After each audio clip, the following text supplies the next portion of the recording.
ಆಸ್ತಿ ಸೋಮಶೇಖರ ಇರುವಾಗ ಆ ಆಸ್ತಿ ನನ್ನದಾಗಲು ಹೇಗೂ ಸಾಧ್ಯ? ನೀನೇ ಹೇಳು. ಆಕಸ್ಮಿಕವಾಗಿ ಅವನು ಸತ್ತು ಹೋದಾಗ ಅವನ ತಾಯಿ ಜೀವಂತಿರುವಾಗ ಅದು ನಿನ್ನ ವಶ ಪಡೆದಂತೆ. ನಾನು ಈಗಲೇ ಹೋಗಿ ಬ್ಯಾಂಕಿಗೆ ಹೋಗಿ ವಿಚಾರಿಸಿಕೊಂಡು ಬರ್ತೇನೆ. ನೀವು ಸ್ವಲ್ಪ ಕುಳಿತುಕೋ.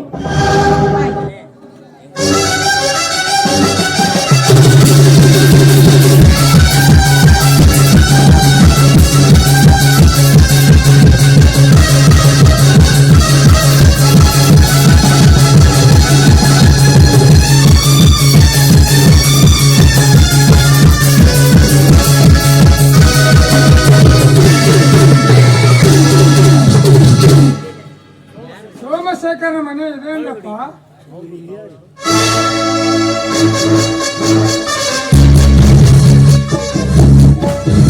ಹೌದು, ತಾವ್ಯಾರು? ಬೆಂಗಳೂರಿನಲ್ಲಿ ಕಲಿಯಲಿಕ್ಕೆ ಬಂದಾಗ ಸೋಮಶೇಖರನ ಮನೆ ಬಾಡಿಗೆ ಹಿಡಿದ ಮನೆ ಮಾಲೀಕನೇ ನಾನು. ಓ, ಬನ್ನಿ ಕುಳಿತುಕೊಳ್ಳಿ. ಏನಪ್ಪ ಆಡಾಡ್ತ ಸೋಮಶೇಖರ ನಮ್ಮ ನಗಲಿ ಹೋದ್ನಲ್ಲಪ್ಪ. ಅವನ ಆಯುಷ್ಯ ಮುಗಿದು ಬಂದಾಗ ಯಾರೇನು ಮಾಡ್ಬೇಕಂತ ಮಾಡ್ರಿ? ಏನು ಮಾಡೋದು? ನನ್ನ ಮನೆಯಲ್ಲಿ ನನ್ನ ಮಗನಂತ ನೋಡ್ಕೋತಿದ್ನಪ್ಪ. ಅದೇ ಇರ್ಲಿ, ಸಿದ್ದರಾಮಯ್ಯಂದ್ರೆ ತಾವೇನು? ಹೌದು, ಸಂತೋಷ ಅಂದ ಹಾಗೆ ತಾವು ಸೋಮಶೇಖರನ ತಾಯಿ ಅಂತ ಕಾಣುತ್ತೆ. ಹೌದು, ನನ್ನಿಂದ ನಿನಗೆ ಏನಾಗ್ಬೇಕಾಗಿದೆ ಅಂತ ಅರ್ಥವಾಗ್ತಾ ಇಲ್ಲ. ನಿಮ್ಮ ಮಗ ನನ್ನ ಹತ್ತಿರ 4 ತಿಂಗಳ ಹಿಂದೆ 50,000 ರೂಪಾಯಿ ಸಾಲವಾಗಿ ತೆಗೆದುಕೊಂಡಿದ್ದಾನಮ್ಮ. ಅವನು ಪ್ರಾಣ ಬಿಡುವ ಪೂರ್ವದಲ್ಲಿ ನಿಮ್ಮ ಹತ್ತಿರ ಹೋಗಿ ಕೇಳಿ ಎಂದು ಹೇಳಿ ಪ್ರಾಣ ಬಿಟ್ಟ. ಅದಕ್ಕಾಗಿ ಹಣ ವಸೂಲಿಗಾಗಿ ಬಂದಿದ್ದೇನಮ್ಮ.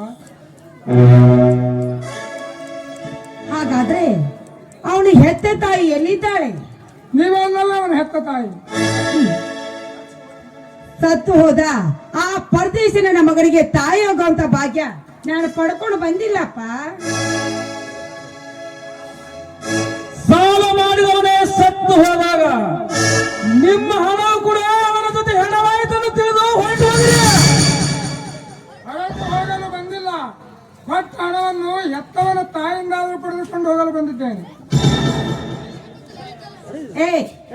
ಎಲ್ಲಿದ್ದಾಳು ಅವಳ ಹೆತ್ತ ತಾಯಿ? ಹೆತ್ತ ತಾಯಿ ನೋಡು, ಆ ನಾಯಿ ತಾಯಿ ಆಗುವ ಭಾಗ್ಯವನ್ನೇ ನಾನು ಪಡ್ಕೊಂಡು ಬಂದಿಲ್ಲ ಅಂದಾಗ ಅವನ ಹಣ ನಾನೇಗ ಕೊಡ್ಬೇಕು ನಿನಗೆ?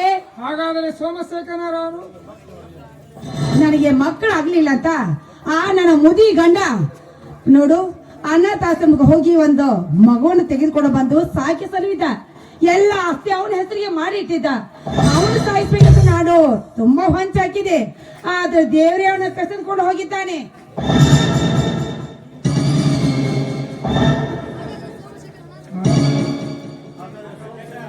ಹಾಗಾದರೆ ಸೋಮಶೇಖರ ಅನಾಥ ಪುತ್ರನೇ?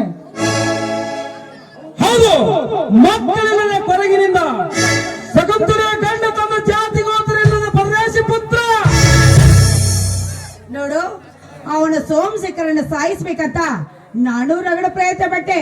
ಆದ್ರೆ ಅವನು ಕಾವಲಾಗಿ ನನ್ನ ಮುದಿ ಗಂಡ ಇದ್ದಲ್ಲ, ಅದಕ್ಕೆ ಅವನು ಸತ್ತು ಹೋದ್ಮೇಲೆ ಇವನು ಸತ್ತು ಮಣ್ಣಾಗಿ ಹೋಗಿದ್ದಾನೆ. ಪತಿ ಪ್ರೇಮ, ಪುತ್ರ ವಾತ್ಸಲ್ಯ ಏನು ಅರಿವು ಶಕುಂತಲೆಗೆ ಧೈರ್ಯ ಹೇಳು, ತಾಯಿಸಿ ಬಂದೆ. ಅಂದರೆ ನೀವಿಬ್ಬರು ಅಣ್ಣ ತಂಗಿಯರಲ್ಲವೇ? ಬಹಿರಂಗಕ್ಕೆ ಮಾತ್ರ ಅಣ್ಣ ತಂಗಿರಂತೆ ಆಟಾಡಿದೆವು. ಅಂತರಂಗದಲ್ಲಿ ಗಂಡ ಹೆಂಡತಿಯಾಗಿ ರತಿ ಸುಖ ಪಟ್ವಿ. ತಿಳಿದೆ ಸೋಮಶೇಖರ ಇತಿಹಾಸ. ಏನ್ ನೋಡ್ತಾ ಇದ್ಯಾ? ಬಂದ ದಾರಿಗೆ ಸುಂಕವಿಲ್ಲದೆ ನಮ್ಮನ್ನ ಹೊಟ್ಟಗಾಯಲಿಂದ. ಏನು ಶಕುಂತಲಮ್ಮನವರೇ, ಅಂದು ಆ ನಾಟಕವಾಡಲು 20,000 ಹಣ ಕೊಡುತ್ತೇನೆಂದು ಹೇಳಿ ಅದರಲ್ಲಿ 10,000 ಮಾತ್ರ ಕೊಟ್ಟಿದ್ದೀರಿ. ಇನ್ನು 10,000 ಹಣ ಕೊಡುತ್ತೇನೆಂದು ಹೇಳಿದ್ದೀರಲ್ಲ, ನನಗೆ ಹೇಗೆ ಅರ್ಜೆಂಟ್ ಹಣ ಬೇಕಾಗಿದೆ, ಕೊಡುತ್ತೀರಾ? ಯಾವನಿದ್ರಿಗೆ ನಾಟಕ ಮಾಡು ಅಂತ ಹೇಳಿದ್ದೇನೋ ಆ ಪರದೇಶಿ ನನ್ನ ಮಗನೇ ಸತ್ತು ಹೋದ್ಮೇಲೆ ನಿನ್ನ ತೊಡೆ ಹಣ ನಾನೇಕೆ ಕೊಡ್ಬೇಕು? ಕೊಡದಿದ್ದರೆ ನಿಮ್ಮ ನಾಟಕವನ್ನು ಪ್ರಚಾರ ಮಾಡುತ್ತೇನೆಂಬುದನ್ನು ಮಾತ್ರ ಮರೆಯಬೇಡಿ. ನಿನ್ನ ಪ್ರಚಾರಕ್ಕೆ ಓಡು ಬಂದ ವಿಚಾರ ಮಾಡಲು ಸೋಮಶೇಖರ ಸತ್ತು ಹೋದಾಗ ಬಾಯಿಗೆ ಬಂದಂತೆ ಮಾತಾಡೋಣ. ದುರಾಸೆ ದಾನವರೇ, ನಿಜವಾಗಲೂ ನೀವೇ ಮಹಾಪಾಪಿಗಳು. ಅಂದು ಪತಿಯ ಚಿಂತೆಯಲ್ಲಿ ಹಾಸಿಗೆ ಹಿಡಿದ ಶಾರದಮ್ಮನಿಗೆ ಔಷಧಿ ಎಂದು ಬ್ರಾಂಡಿ ಕುಡಿಸಿ ಅವಳ ಪತಿ ಬರುವ ಸಮಯದಲ್ಲಿ ಸರಿಯಾಗಿ ನನ್ನನ್ನು ನಿಲ್ಲಿಸಿ ಇವನೇ ಸೋಮಶೇಖರನೆಂದು ಅವಳು ನನ್ನನ್ನು ನಪ್ಪಿಕೊಂಡಾಗ ಅವಳ ಗಂಡ ಬಂದು ಅವಳಿಗೆ ಹೊತ್ತು ಹೋಗುವಂತೆ ಮಾಡಿದ ಮಹಾಪಿಶಾಚಿಗಳೇ, ವಿಶಾಲ ಹೃದಯದ ಶಾರದಕ್ಕನ ಶಾಪ ನಿಮಗೆ ತಟ್ಟದೆ ಬಿಡಲಾರದು. ಅಣ್ಣ ತಂಗಿಯರನ್ನು ವೇಷ ಹಾಕಿ ವ್ಯಭಿಚಾರದಲ್ಲಿ ನಾಟಕವಾಡಿದ ನಿಮಗೆ ಶಾರದಕ್ಕನ ಶಾಪ ತಟ್ಟದೆ ಬಿಡಲಾರದು.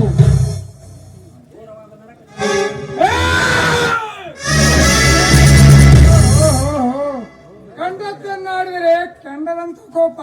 ಹಾ ತಮ್ಮ, ನಿಮಗೇಕೆ ತಮ್ಮ? ನಿನ್ನನ್ನು ಈ ಕೃತಿಗೆ ಪ್ರೇರೇಪಿಸಿದ ಇವರು 10,000 ಕೊಡ್ತೇನೆ ಎಂದು ಹೇಳಿದ್ರಲ್ಲವೇ? ಹೌದು ಯಜಮಾನ್ರಿ. ಈಗ 5,000 ಕೊಟ್ಟಿದ್ರು ಏನು? ಹೌದು ಯಜಮಾನ್ರಿ. ಇನ್ನುಳಿದ 5,000 ನಾನು ಕೊಡ್ತೇನೆ, ತೆಗೆದುಕೊಂಡು ಹೋಗು. ಬೇಡಿ ಸ್ವಾಮಿ, ಈ ರೀತಿ ಅನ್ಯಾಯದ ಹಣ ನನಗೆ ಬೇಡ. ಇವರ ಪಾಪದ ಕೃತ್ಯಕ್ಕೆ ಕುತಂತ್ರಕ್ಕೆ ಆಡಿದ ನಾಟಕದ ಹೃದಯದಲ್ಲಿ ಸುಡುತ್ತಿದೆ. ಆದರೆ ಇಂಥ ಪಾಪಿಗಳಲ್ಲಿ ಹಣ ಬಿಡಬೇಕೆಂದು ಕೇಳಲು ಬಂದೆ. ನಿನ್ನ ಸತ್ಯತನಕ್ಕೆ ಮೆಚ್ಚಿದನ್ನು ಭಗವಾನವಾಗಿ ಕೊಡ್ತಿದ್ದೇನಪ್ಪ, ತೆಗೆದುಕೊಂಡು ಹೋಗು. ಆಗ್ಲಿ ಯಜಮಾನ್ರಿ. ಎಲ್ಲಿಂದಲೋ ಬಂದು ಯಾರಿಗೆ ದಾನ ಮಾಡೋದು? ನಾವು ನಿನ್ನ ಕರೆ ಕಳಿಸಿಲ್ಲ. ಸುಮ್ಮನೆ ಹೊರಟು ಹೋಗಲು ಬಂದಿಲ್ಲ, ಒದ್ದು ಹೊರಗೆ ಹಾಕಲು ಬಂದಿದ್ದೇನೆ.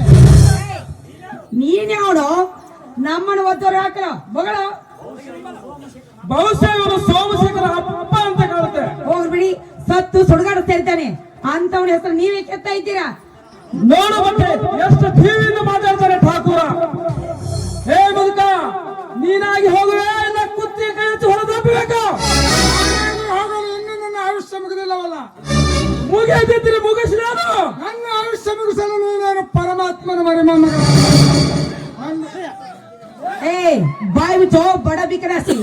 ನೋಡು, ನೀನು ಯಾರಂತ ನಮ್ಗೆ ಪರಿಚಯ ಇಲ್ಲ. ನಮ್ಮನ್ನ ಮನೆ ಬಿಟ್ಟು ಹೊರಗಾಕಲ್ಕೆ ನೀನೇ ಅವನು.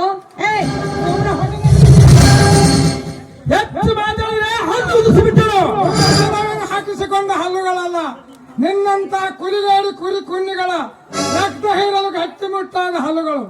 ಆಕ್ರೋಶ ಸಣಿಸಾಡುತ್ತವೆ ಗೊತ್ತೇ? ಬಹುಶಃ ಹುಚ್ಚು ಹಿಡಿದು ನಾಯಿ ಆಗಿರ್ಬೋದು. ಅಂದು ಸಂಸಾರ ನುಚ್ಚು ನೂರು ಮಾಡಿದ ನಾಯಿ ನಿನ್ನ ಹುಚ್ಚು ಬಿಡಿಸಲಿಕ್ಕೆ ಬಂದಿದ್ದೇನೆ. ಅಲ್ಪ ನಿಧಾನಿಸು. ಪರಿಚಯದ ಪರದೇಶಿ ನಾಯಿ ನಮ್ಮನ್ನು ಹುಚ್ಚು ಬಿಡಿಸಲಿಕ್ಕೆ ನೀನೇ ಅವನು. ಸುಮ್ಮನೆ ಹೊತ್ತು ಕತ್ತಿ ಕೈ ಕೊಟ್ಟು ನಡ್ತಾಳ್ಬೇಕ? ಯಾವ ಏಟಿಗೆ ಅಂದದ ಬಂಟನಿಗೆ ಭಗವಂತನ ಮೈ ತೋರಿಸುವ ಮಾತಾಯಿ. ನನ್ನ ಪರಿಚಯ ಮಾಡಿಸಿಕೊಂಡು ಬಂದಿದ್ದೇನೆ. ಸ್ವಲ್ಪ ನಿಧಾನಿಸು. ನಡೆಸಕಂತಲ್ಲ ಅರೆ ಹುಚ್ಚ, ಒದರಿ ತಾನೇ ಒದರಾಡಿ ಹೋಗುತ್ತಾರೆ. ವ್ಯರ್ಥ ವೇಳೆ ಗಳಿಯುವುದು ಬೇಡ. ಗಂಡ ಹೆಂಡತಿ ನಾವಾಗಿ ಪ್ರಣಯ ಸಾಮ್ರಾಜ್ಯದಲ್ಲಿ ಹಾಯಾಗಿ ಆಯ್ಸಿ ಮಾಡೋರು. ನಡೆ ಭಾಷಣ. ಪ್ರಣಯ ಸಾಮ್ರಾಜ್ಯದ ಮಹಾರಾಜನೇ, ಹೃದಯವಿಲ್ಲದ ಕಟುಕರೇ, ನಾಚಿಕೆ ಇಲ್ಲದ ನಾಯಿಗಳೇ, ನ್ಯಾಯವನ್ನು ತಿಳಿದು ಸತ್ಯವನ್ನು ಕೊಂದು ಅಧರ್ಮದ ರಾಜ್ಯವಾದ ರಕ್ಕಸರೇ, ಹಣದಾಸೆಗಾಗಿ ಗುಣವಂತರನ್ನು ಹೆಣ ಮಾಡಿದ ಹೇಸಿಗಳೇ, ನಿಮ್ಮಂತವರನ್ನು ಹುಟ್ಟಿಸಿದ್ದರೆ ಆ ಭಗವಂತನ ದೇವರೆಂದು ಕರೆಯುತ್ತಿದ್ದಿಲ್ಲವೇನು? ಸುಶೀಲನನ್ನ ಸತಿ ಶಾರದೆ ನಿಮ್ಮ ಕರಾಳ ಕೈಗಳಲ್ಲಿ ಕಷ್ಟ ಅನುಭವಿಸಿದಳೋ ನಾ ಕಾಣೆ. ಮಾಮ ಅಲ್ಲಲ್ಲ, ನನ್ನ ತಾಯಿಗೆ ಗಂಡನಾಗಿ ಬಂದ ಅಪ್ಪ ಅಪ್ಪ ನನ್ನನ್ನೇ ನೋಡ್ತೀನಿ ಅಂತ ಹೊರಟು ಹೋಗುವ.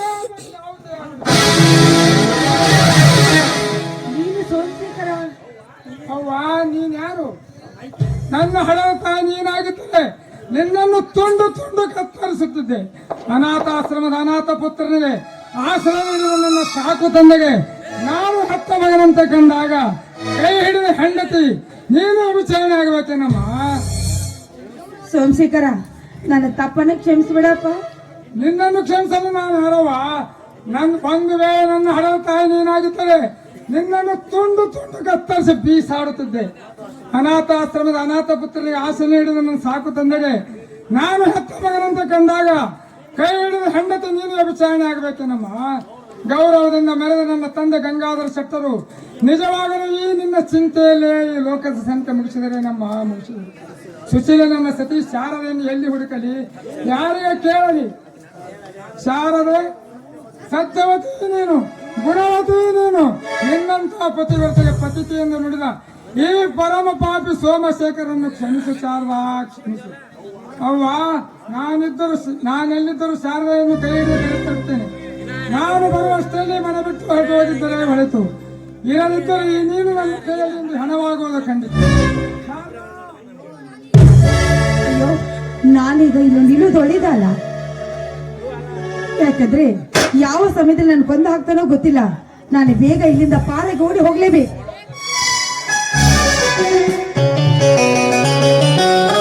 ಶಿವಣ್ಣ, ಸೋಮಶೇಖರ, ಹೌದು ಶಾರದಾ, ನಾನು ನಿನ್ನ ಗಂಡ ಸೋಮಶೇಖರ. ಬಾವೆ, ನಾನು ಸತ್ತಿಲ್ಲ ಶಾರದಾ, ಬದುಕಿದ್ದೇನೆ ಬಾವೆ. ಸೋಮು, ನೀನು ಆತ್ಮಹತ್ಯೆ ಮಾಡಿಕೊಂಡಿ ಅಂತ ಟೆಲಿಗ್ರಾಮ್ ಬಂದಿತ್ತಲ್ಲಪ್ಪ. ಹೌದು ಶಿವು, ನನ್ನ ಸಾಕು ತಾಯಿ ಹಾಗೂ ಸೋದರ ಮಾವನ ಕುತಂತ್ರ ಕಾರ್ಯಸ್ಥಾನ ತಿಳಿಯುವ ಸಲುವಾಗಿ ನಾನೇ ಆ ರೀತಿ ಸುಳ್ಳು ಟೆಲಿಗ್ರಾಮ್ ಕೊಟ್ಟಿದ್ದೇನಪ್ಪ. ಆದರ್ಶ ಅಣ್ಣ ತಂದೆಯರಾದ ನಿಮಗೆ ಕೊಡಬಾರದ ಕಷ್ಟ ಕೊಟ್ಟ ಈ ಕಟುಕನನ್ನು ಕ್ಷಮಿಸಿಬಿಡಪ್ಪ. ಸೋಮು, ಈಗಲಾದರೂ ನನ್ನ ತಂಗಿ ಹತ್ತವಲ್ಲ ಎಂದು ನಿನಗೆ ಅರ್ಥವಾಯಿತಲ್ಲಪ್ಪ. ಚೆನ್ನಾಗಿ ಅರ್ಥವಾಯ್ತು ಶಿವು. ಸೋಮು, ನನ್ನ ತಂಗಿ ಗಾಜಿನ ಗೊಂಬೆ ಅಲ್ಲ, ಅವಳು ಚಿನ್ನದ ಗೊಂಬೆ. ನನ್ನ ತಂಗಿ ಚಿನ್ನದ ಗೊಂಬೆ, ನನ್ನ ತಂಗಿ ಚಿನ್ನದ ಗೊಂಬೆ. ಸೋಮು, ಮರಳಿ ಮಾಂಗಲ್ಯದ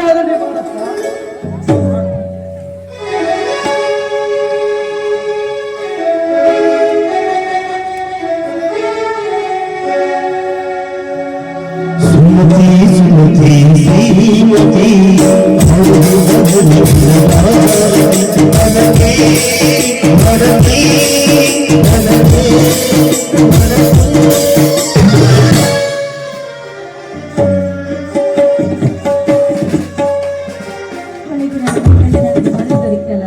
ಅದೇ ಸಂತೋಷದಲ್ಲಿ ಆ ದೇವರನ್ನ ವಂದಿಸೋಣ.